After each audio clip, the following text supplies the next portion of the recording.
You're about to listen to an archived episode of The Night Shift with Zeno Horoman. This is brought to you commercial-free by the Surfcast Podcast. If you're interested in more historical, educational, and entertaining surf fishing content, check out weekly episodes of the Surfcast Podcast available today on YouTube, Spotify, Apple Podcasts, and anywhere else you get your podcasts, including www.surfcastpodcast.com. It is my pleasure to introduce Lou Caruso. He is one of the most popular custom builders on the East Coast, and not only on the East Coast, in the United States. I've known Lou for a long time. He built all my rods, and it's my pleasure to have him here this morning. So welcome to Night Shift Podcast, Lou. Zeno, thanks for having me. All right, Lou, so you've been doing this for a long time, but I'm always curious, how does somebody, I believe you're in pharmaceutical industry, how does somebody like you become one of the most sought-after rod builders? Like, how did you get into this? It was by necessity, actually, way back in the early 70s. I know it's a long time, caveman style. But yeah, no kidding. Me being vertically challenged, as I am, I could never seem to find a rod that fit me good. So by necessity, I had to start learning how to build my own rods, and actually started with a cardboard box with some V's cut into it, a little jelly cup, put my thread in there, threw a book, and I wrapped my own rods. Wow, that sounds like a lot of trial and error there. I'm sure you screwed up a few times. Yeah, just a few, and it took a long time. It took a long time to wrap back then. When somebody comes to you, and I know that you're in demand and you can only build so many rods, but when somebody comes to you to build them a rod, and let's just put him on a beginner's state. Let's say he's a young guy. Do you ever have to uneducate people? And I use the word uneducate, meaning walking back from everything that he heard and been told that he really needs, and you got to kind of tell him, that's not exactly what I would recommend. Yes, it happens quite often. There's so much information out there, and so many keypad warriors out there. It makes it a little hard sometimes. Guys come in with predisposed ideas of what they want, and I usually go through it with them, and we'll talk about the do's and don'ts, why you might want something, or why you really don't need something. And then I still build whatever they want, because I've learned over the years that some guys have it in their head, they want a certain thing, and I'll build it for whatever they want. But a lot of times when we get done talking, things change quite a bit. Things change a real lot on the designs of what somebody thought they wanted versus what they actually have me build. So you mean that the final product is actually different than what they came for? Yes. Happens quite often. What happens quite a bit is somebody will come in with a particular rod they had in mind, and they wind up leaving here with something else, different company altogether, because they thought they knew what they were going to get. And then when I showed them and explained to them the reason why they may or may not want a particular action, say, of a rod, then when they see what I'm talking about or actually feel a rod, the weight on it, they say, well, I'm going to go with this one instead. Happens quite a bit. Give me an idea of somebody who came to you looking for this, and end up like, let's say the guy was coming looking for a Montauk rod, and he wanted a 6-footer, and you told him, no, that you need a 10-footer. So just give me an example. I'll get guys all the time. They'll want, say, a particular brand. I won't name the brand, but it's on a computer. It's very, very popular, and all the young guns have it. And it's great. The young guns can cast that rod all day long. But then you get some of the older guys who, this is their first custom rod, and they've been reading, and this is the rod they want. So I'll show them that particular rod, and then I'll show them something else. Same length. The action is a little different. It's a little lighter, a little crisper, a little easier to cast. I get that a lot with the older guys that are getting a rod for their retirement for themselves. They've been researching. They did their homework. And when I showed them both rods, they wind up going in a different direction. When it comes to, you just mentioned casting and getting tired of casting. Like, what is the most important thing when it comes to that? Like, what is the most thing that the fast action with medium. There's so much information out there, and I think there's a lot of confusion out there. I don't think we can even unwind that in an hour. But what does make a person tired of casting? I explain that to me. Well, if you get a moderate action, very moderate action rod, and by moderate I mean when you put pressure on the rod and you get a good fish, say, and it's bending all the way down into the reel seat, the rod's no longer doing the work. You're doing the work. Same thing with a faster action. We can get into that in a second.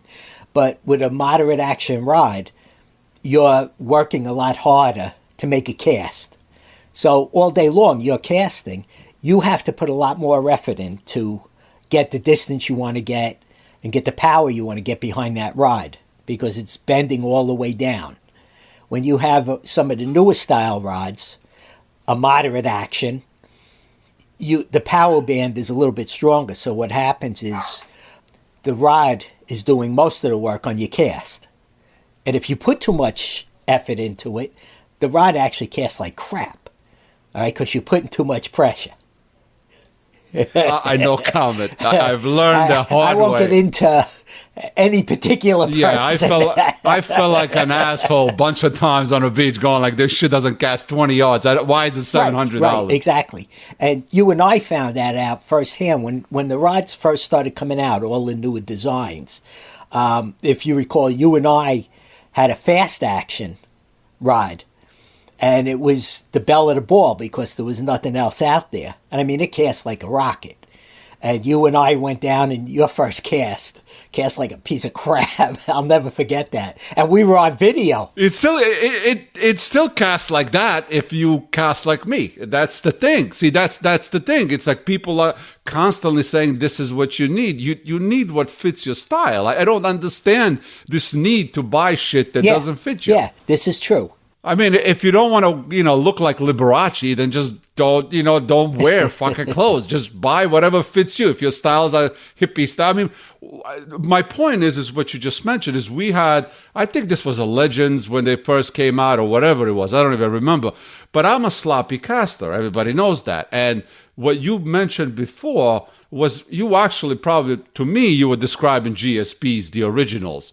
The real bent to the seat kind of sloppy Correct. Rod that you could throw at a rig deal, you could throw a daughter, you could throw 8 ounce in a chunk, but it did everything, but it did nothing well, and it was really tiring to me compared to the other rod. So when we got this new rod, Lou and I went to the beach, and I obviously leaned into it as much as I had in my GSP, and the plug went like 20 yards, and we looked at each other, we go like, wait, this is $500? Well, but what we didn't find out is that it takes a totally different casting,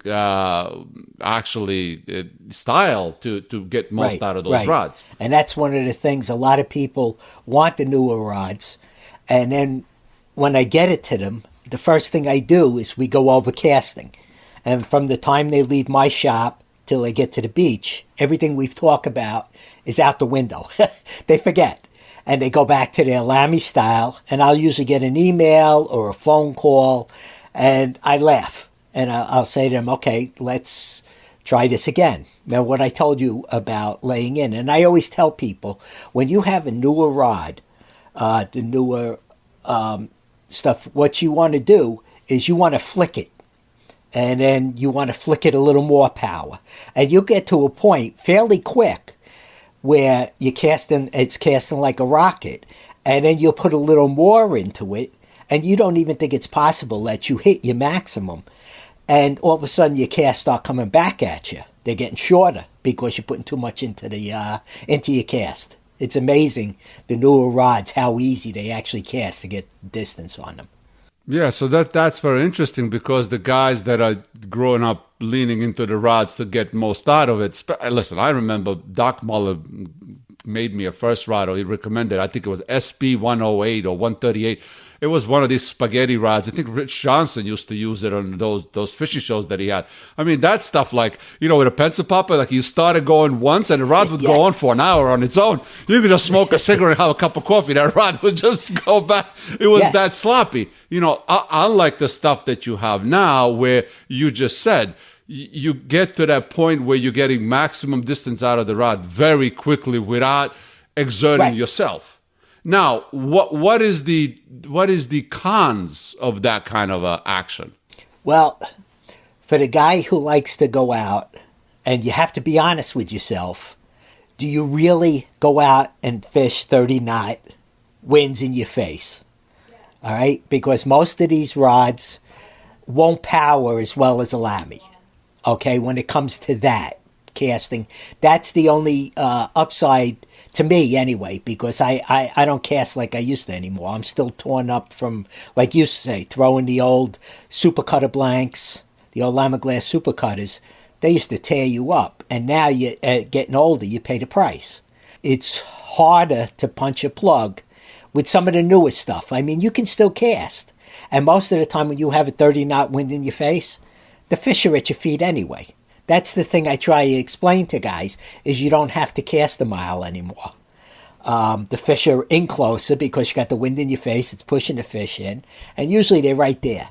That would be, to me, the only downside, because I've seen for myself that these newer rods, even handling a fish, all right, these rods handle the fish better because the fish only bends the rod down into the power band, which is usually around that first guide off your reel. And the rest of it, the rod is taking care of handling all of that power that you need to pull the fish in. Whereas some of the older stuff where it bends way down into the handle, some of the early GSPs, like you said, some of the fiberglass rods. Fiberglass were notorious. I mean, they were bending down to the butt cap. So you're holding on for dear life and using your shoulders, using your whole upper body to bring a fish in, which with the new modern stuff, you don't have to do that anymore. Well, if that is the only downside is, punching in the wind, then it's actually a good trade-off, in my opinion. I mean, punching in the wind to me is more of, I don't even know how to describe it. It's not a matter of trying to power into it. If your bucktail lands in front of the wave in 30 knot mile wind, you did nothing. Even if it goes further than anybody else. So to me, it's what I'm trying to say. It's like a balance between trying to get it where you want to get it and actually punching through the wind. So it's combination of two. It's not just who can punch it through the wind. Anybody can punch it through the wind. But if it doesn't land in a proper spot, you don't have a lot of time. Like you said, fish out at your feet. However, that means that there's very little real estate that you actually get to work with your plug. So from that standpoint, I think people sometimes forget that fishing these storms is not just who can outcast. This is not pencil popping 16 miles away. Speaking of which, is there a certain type of rods for, let's say, pencil popping versus daughters, or can most rods do most everything? The new modern rods, yeah, you can do just about anything, except if you get a fast action rod. It's a nightmare trying to pencil pop, because there's no real action in the blank itself. You're at the top 1/3 is where all your flex is. So it makes it very hard to keep a pencil working very well. Whereas the newer moderate to moderate fast action rods, you can pencil pop. I mean, there's nothing like taking an old fiberglass rod, like you said. You flick it once and it pencil pops for half an hour. But that's the only thing that rod is good for. As soon as you hook up with a fish, you realize why you don't use those old fiberglass rods. Or as soon as you cast that pencil out there a few times and your body's already hurting, you start to realize exactly why you don't use that rod anymore. So they're good at a lot of things. Are they perfect at anything? No. You could take a lot of the new modern rods. Example is the canal. I know everybody talks about the canal, but the reason I say that is guys jig up there, totally different style from the way we jig down here. And to watch them, you can see why you want a super fast action rod. You're casting and you're letting your jig sink 60 feet. So your jig goes down, Now, when you want to start jigging, you have that 60 feet of depth, plus your casting distance. You want an immediate response from your rod. You won't get that with a moderate to a moderate softer rod. You need something that's newer moderate to a moderate fast is going to give you a better chance of getting half of a jig. I jig up there and I still catch fish. I don't jig like they do. And I know I don't get the same response on my jig. But I'm not working it the same way they are. They do a hard lift up and then they let it flutter down. Me, when I cast and I do a jig up there, I let the jig sweep across the bottom and I twitch it a little bit. And the difference is, very noticeable, very noticeable. But it's the way the guys jig and the type of rod that they're using, it makes them comfortable. You ask one of the guys up there if they want to use a Lamy GSB or a Rain Shadow 1209. They're going to use the 1209 any day of the week. Any day of the week. Yeah, it seems like that is like one of the real specialized places for that particular, I mean, we jig on Long Island in inlets, but we don't use that kind of, I guess, motion or those kind of specialized rods, But then again, maybe we'd learn something from that. I have no idea. I'm not a jigging guy. I don't spend a lot of time jigging. Well, part of the thing is when you jig in the inlets here, you don't have 4 or 5 knot current, and you don't have 60 feet of water. You have 25, 30 feet in an inlet. It makes a big, big difference. There's a lot of stretch when you're casting up there in that kind of depth of water. So it does make a difference. Tell me about the rod breakage. It's always been the bane of existence of people in the internet complaining about. I mean, what is the most common thing that causes rods to break besides being clumsy like me? I was going to say stupidity. Yeah.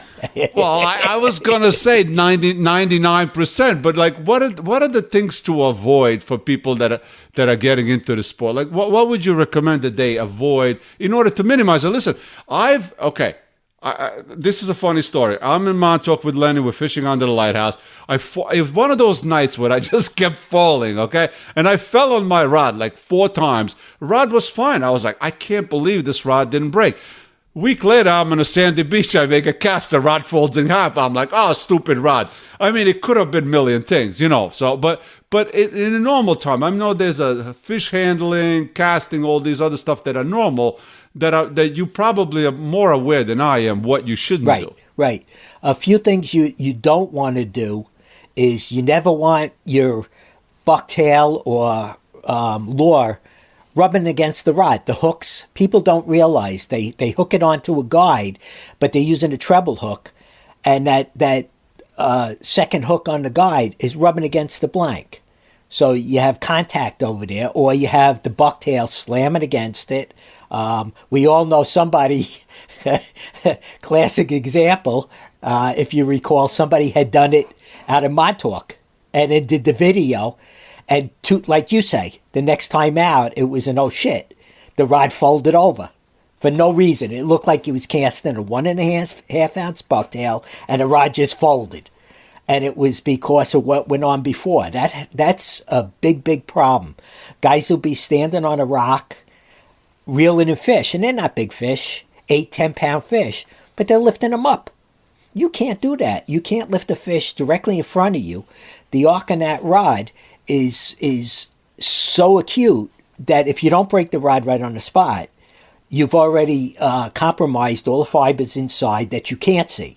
So like you say, a week later, you make a cast, no rhyme or reason, all of a sudden the rod folds. And nobody knows why. And of course, it's a stupid rod where you cast in a 1/4 ounce bucktail. It's always the same thing. People don't pay attention to what they're doing, and they're damaging the rod without even realizing it. Other times you have, the other big thing is transporting a rod. Guys throw it in the back of the pickup, course the blitz move down the beach, and they're flying down the beach, and that friggin' rod is bouncing on the tailgate. Next thing you know, boom, the rod folds right in that spot. So that happens quite a bit. Or even carrying it in your rack if you're not watching what you're doing. If the rod fits in the front part of your rack on the roof and it's loose and it's bouncing around, if you travel enough, you're going to have a problem. You're going to have a problem with it if it's not properly, if the carrier isn't properly coated, with some kind of foam or, we use the shrink wrap. But what happens is over time that shrink wrap wears and you're closer to the metal. And then next thing you know, boom, because it's bouncing around. One time, and I don't remember when this was, I think this was in Mexico last year or the year before, we were running down the beach with quads, which is the same shit like having rods up in the front rack like you would have it on a pickup truck, right? And from bouncing on the sand so much, my reel unwound from the rod. And the rod fell down the spike, and I ran over the whole rod. I mean, it was such a nightmare. I mean, really, yeah. So, I mean, I can only imagine the stories that you have. What is the craziest story you ever heard about breaking a rod? Well, it's a similar story. It's guys buy a rod, they don't even have it 3 months, and it breaks. And it's always the same story. Oh, I broke it on a, quarter-ounce bucktail on a cast. It's always the same. But my favorite is the guys that buy a rod over the winter, and they're playing with the damn rod in the house. They haven't even fished yet, okay? And they're bending the tip of the rod. And they bend it and snap. They over-acute on a and it happens more times than you think. Because they got nothing better to do over the winter, and they're playing in their bedroom with the rod and snap. When I was, I'm going to say in my 20s, or maybe 30s, we just bought a house. And my brother came over for Christmas, and I bought a Fenwick fluke rod. And those things bent like a pretzel almost back to the seat. And I was so proud. I was showing him in the basement. Look how much I can bend that thing. Just went, brack. I was like, I'm such an idiot. They explain it to us. Like, hide it from my wife before she sees it. Well, tell me about the grips on the rods. Like, why would one pick one over another? Like, I like cork, but some people like other stuff. But what is your favorite there, and why? Right now, my favorite is what they call a Paco grip. 99.9% of what I build, I use that grip. It works very well. It gives you good support in your hands. You don't get tired. That's the one with the mono underneath, like a rubber, right? No, it's cork with the spacing, right in between. Oh, I see. I got you. We used to use cork, and then use mono on top of the cork, and then shrink wrap. And in the beginning, that was great. Everybody loved it. And as time went on, and you found when you fished all night, and your hands got wet, and this stuff was brutal on your hands. I can attest to that. Fucking sucked. Yeah, and it wore out your waders too. If you're a pencil popping guy, you're always right in the crotch. You had the high points where the mono crisscrossed, and what would happen is those high points on the sides there would just wear a hole right in your waders. Cork does the same thing over time. If you're a pencil popper, cork is a very abrasive material, so that'll eat a hole too. Whereas the shrink over the space cork seems to work very well. I always tell women there's a different reasons my weight is always leaking the same spot, but that's a story for another fucking. Well, tell me about the rod. The reel seat. When we started, you and I, it was a big thing to tape the rod. I don't see anyone taping a rod anymore. I mean, very few people. Is it really necessary with these low profile, reel seats? Guys swear that they have more sensitivity when they use tape versus putting it in a reel seat. And I always say, you're taking a reel and you're taping it over a shock absorber, the cork. So I don't understand how they could say to get more feel, whereas I'm taking a reel seat and I'm epoxying it directly to the blank. So there's a solid connection between the blank and the reel seat, and now your reel foot. So to me, it's always been that you have more sensitivity and you can feel more with a reel seat. And with these new modern ergonomic reel seats, they're very comfortable in your hand, and you can feel everything. I don't understand the notion of we used to fish with these spaghetti rods and 40-pound mono and taping this shit on and barely feeling the fish at all, to now 2-pound test sensitivity, nanotechnology bullshit, and you're telling me that the reel seed is the way you want to feel? I mean, to feel the fish, I don't see it like you. I don't see the argument. If that's more comfortable or you like it, that I'm not arguing that. Right. I just don't think that the actual argument that they're making, the technical argument, that's actually transpire. I think it's a matter of comfort. I think it's a matter of what people want. Same thing with smaller guides. I mean, how many times have you heard, especially older guys, complaining about these smaller guides? Yeah, yes. And you couldn't use these smaller guides if you had mono, if you throw a mono. You can't do it. But the guides nowadays tame your line so quick and you cast it so smooth. With the amount of rods that I've been building now, with the new layouts, you can clearly see that there's a difference. You can hear the difference. When I fished next to guys under a bridge at night, and I know right away when they're using the old style layouts, you can hear it. You can hear the line going through the guides, right. And it's, right away. And then they'll come over and they say, how are you casting so far? There is a difference. There is a difference. The old school guys will still say, all these guides and they're so small, it doesn't work. And I was one of those guys back in the day. But I've been fishing now. I even went down to, there's different sizes, guides. And I would never go down below a size 10 guide.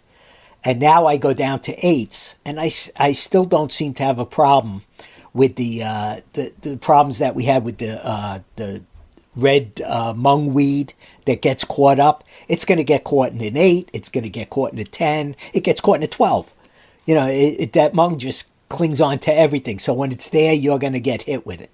When you're fishing in those kind of conditions, it's a nightmare. I don't give a fuck what kind of rod that you use or guides, because I've done that. Sometimes it's just better to walk away because their line literally runs on your reel half of the time. Doesn't matter the size of the guides.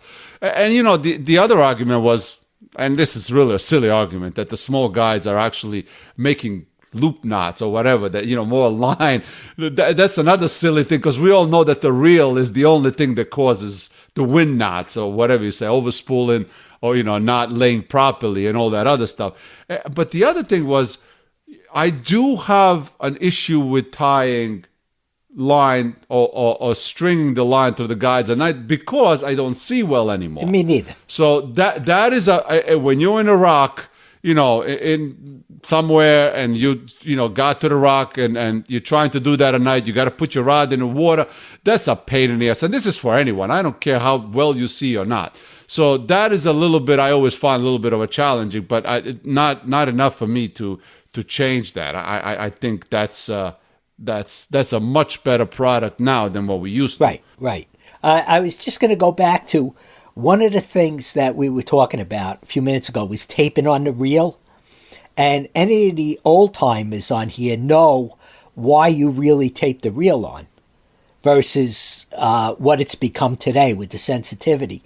When back in the day, if you had like a 1167 super cutter blank, and you built that rod, 4 guides, 4 big wire guides, and you had your reel in a location, by the end of the season, you were tired as hell. So what you would do is you'd actually move your reel down a little bit closer.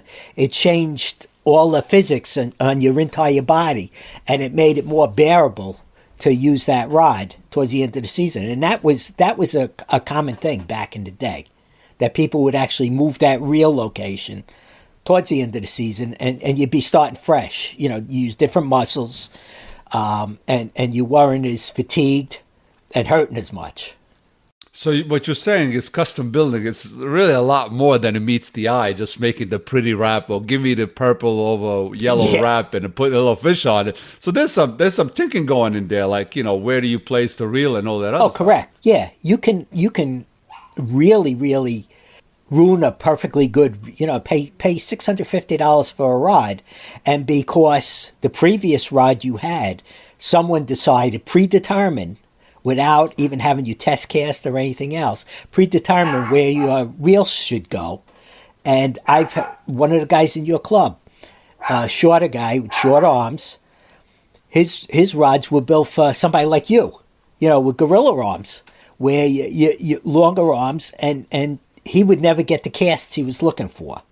And he came over here one day, we went through the whole thing, and I set a rod up for him and just put it where it should be, and he couldn't believe the difference on how the whole rod felt. So all of these years, he was not getting his full potential out of a rod.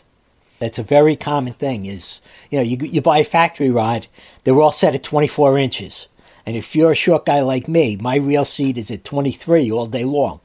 24, I'm not getting the full potential out of the rod. Yeah, I think mine is a 27, I believe. Yours is... that's... Yeah, well, I'm a Balkan caster, what can I say? Well, but what about the two-piece versus one-piece as far as today's rods? Do you really, the difference has really, really narrowed down to very little, right? Yes. If you're blindfolded, half the time you can't tell one-piece versus two-piece. Some of the guys that don't cast straight, that can't do a sidearm cast, still have a lot of problems. I don't care which rod you get, you're going to have a problem because you're pendulum that cast off to the side and it's ringing around the rings, and you're going to get that twist. Yeah, that's what I do. I have an issue with that all the time. I'm a sloppy caster that comes over the shoulder a lot of times. Yeah. And that sideways is going to twist that blank no matter how tight they are, and they're much better than they used to be. Feeling-wise, when you hook a fish or something, you can't tell the difference anymore. It used to be if you had an older two-piece rod, the action always stopped at the ferrule. So the bottom half, 10-foot rod, you had 5 feet of telephone pole working 5 feet of a tip section. And that's the way it always was. But you don't get that anymore. Is there a difference between 70-30 splits or 50-50, or does it matter? In my opinion, no. No, they all work just as good. A lot of guys like the 70-30. They say that more of the rod, is one piece. But right now, the way they're built, the action goes right through the ferrule. If you take a rod and bend it, you can see the bend goes right through. It's smooth. You don't have a flat spot like you used to have at the ferrule. All right, so we're sitting here. It's just about Easter 2021, I think. This freaking Corona screwed me up. My mind, I don't even know where I am anymore and what it is. And I just want to get out of the house. So tell me about the rods now on the market. What's new? What's hot? What's good? What's not? There's so much good stuff out there now. Okay. You got newest stuff from Lama Glass. You got new stuff from Century. All right, let's just do one at a time. Okay. What's Lama Glass? What did they do? Lama Glass, they have their Night Shift, which is a higher end rod. They have a few. They what they've done now is instead of having like just GSB models, they have different models coming down the line, so that anybody with any kind of budget can find a rod to fit their needs. And they've upped the GSBs are being made with newer materials, so they're lighter in weight. The blanks are lighter, so you can build a lighter rod. It doesn't weigh you down quite as much. Then you have, you have Century. They have a whole line of rods. I mean, you could go from $400 rods to $1,250 blanks. Yeah. Ryan's got a lot of stuff in there. You got the Surf Machines, the Surf Machine Elite. You have so much stuff out there. And then you have companies like ODM, right? He's come a long way with all of his rods. Absolutely. And it's you have the two-piece rods, and again, you have the DNA rod, which is a $250 rod. You're out the door, and it's like getting a custom rod. It's very well built. They have a whole line of factory rods. They got the DNA, the Genesis, Frontier X, the whole gamut. They cover everything, and they also cover weight ranges from the lightest right on up. within those ranges. And then you have, which a lot of guys don't have, the only place you can get two one-piece rods right now is Lamiglass or ODM. And oh, you mean the blanks to have them yes, built custom? Yes. Gotcha. And right now, that's the only two places that you can get one-piece rod, one-piece rod. And I'm still a one-piece guy, I'll tell you. I can transport them. I can store them. I always tell people, if you can transport them and store them, one-piece is the way to go, in my mind. Otherwise, go for a two-piece rod. There's a guy in the city that's trying to get up to his apartment on the 13th floor, needs a two-piece rod. I've had guys try and actually bring their rods up, get them stuck in the elevators, and you just can't do it. But nowadays, you have the one piece, I say you go with it, just so you don't have those issues of the twisting, breaking it down. That's just me. But again, back on the subject of different rods, there's so many new materials out there. You got the graphene, you have the boron, and these materials, some guys will argue with you and say, well, if you don't do it right, it doesn't matter what the material is. I've been working with both of them, and these guys are doing it right. The graphene makes the rod so light and durable, as does the boron. Both of them are much more durable and much lighter. I mean, some of these one-piece rods made with titanium guides, they're like feather light nowadays. Take a 9-foot rod with either graphene or the boron, and you make them with titanium guides. They're so light, it's ridiculous. They don't feel like they can handle the fish that they're actually capable of nowadays. They feel like those little 6-foot rods that they used to go in a store and you'd like freshwater things. That's to me what these 10-foot rods feel this way. They almost feel like they're gonna crumple on a fish. Exactly. Exactly. So you're telling me that you tested and they seem to be everything that they taught out to be. Everything. And can they be bought with Bitcoin? With all these terms, graphene and all this other stuff, I'm just expecting somebody to start. Just send me some Bitcoin for. By the way, do you accept Bitcoin for your rods? No. Not yet. I don't even do charge cards. I'm sorry. I'm old school. There you go. I'm very old man. school. Oof, that's rough. No, that's okay. Listen, that's fine. But no, I mean, there's a lot of new stuff, and just like always, when we went through, new products, even in the 80s and 90s, and it's always the older generations kind of don't want to go in, and the young guys rush right in, and it's always an argument what's better and what's not. So it's good to hear that all these things that are coming out are actually designed properly, and it's actually less rod makers now than there used to be. There used to be, like you said, more places to get single piece rods for you to build, but the way it is right now, you have few of these companies, but they do have a large selection. Yes, extremely large. And even the one-piece blanks, Lamiglass has the GSBs, one piece, and that's it. The other rods have now all come in as two-piece rods, I guess because of shipping, where you have ODM has two different one-piece blanks. They have the Next One blanks and the Evolution blanks. And, price point, you can, if you just can't make it for an Evolution, you can still go down and get a one-piece rod with the Next Ones. So you have some flexibility there.